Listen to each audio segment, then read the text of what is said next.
ఈరోజు గత 5 సంవత్సరాల్లో అత్యధికంగా నష్టపోయినటువంటి రంగం రియల్ ఎస్టేట్ రంగం. గత 5 సంవత్సరాల్లో రియల్ ఎస్టేట్ వ్యాపారులు అన్ని రకాలుగా కూడా నష్టపోయి ఆత్మహత్యలకు కూడా పాల్పడ్డారు. అనేక ఇబ్బందులు వచ్చినాయి. గతంలో 2014, 2019 తెలుగుదేశం ప్రభుత్వ హయాంలో రియల్ ఎస్టేట్ రంగం బ్రహ్మాండంగా ఒక ఊపు మీద ఉండి అందరూ చిన్న చిత్తక ఏజెంట్ల కాడించి పెద్ద పెద్ద వెంచర్లు చేసే వరకు అందరూ కూడా బాగుండేవాళ్ళు. ముఖ్యంగా అమరావతి సరౌండింగ్స్ ఏరియా అన్నీ కూడా బ్రహ్మాండంగా ఉండే. రాష్ట్రం మొత్తం కూడా అన్ని సిటీసు మున్సిపాలిటీలో బ్రహ్మాండంగా ఉండే. గత 5 సంవత్సరాల్లో నరకం చూసినటువంటి రియల్ ఎస్టేట్ రంగం మళ్ళా ఇవాళ 2024లో తెలుగుదేశం ప్రభుత్వం అధికారంలోకి వచ్చినాక మళ్ళా పూర్వ వైభోగం దిశగా ముందుకెళ్తూ ఉంది. ఈరోజు అన్ని సిటీస్లో కూడా అభివృద్ధి జరుగుతూ ఉంది. అభివృద్ధి జరిగేటప్పటికీ ఆటోమేటిక్గా అందరూ కూడా ఇన్వెస్టర్స్ ముందుకు వస్తూ ఉన్నారు.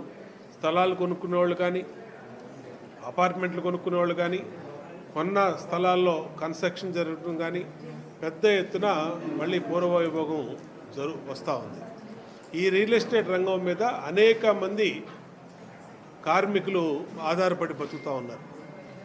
ఇటు రియల్ ఎస్టేట్ రంగంలో ఏజెంట్లు కానీ, అలాగే ఇన్వెస్టర్స్ కానీ, అలాగే భవన నిర్మాణ రంగ కార్మికులు కానీ అనేక రకాలుగా అనేక లక్షల మంది దీని మీద ఆధారపడి ఉన్న సందర్భంలో దీన్ని పూర్వ వైభోగం పొందటం వల్ల ఉపాధి పొందుతూ ఉన్నారు.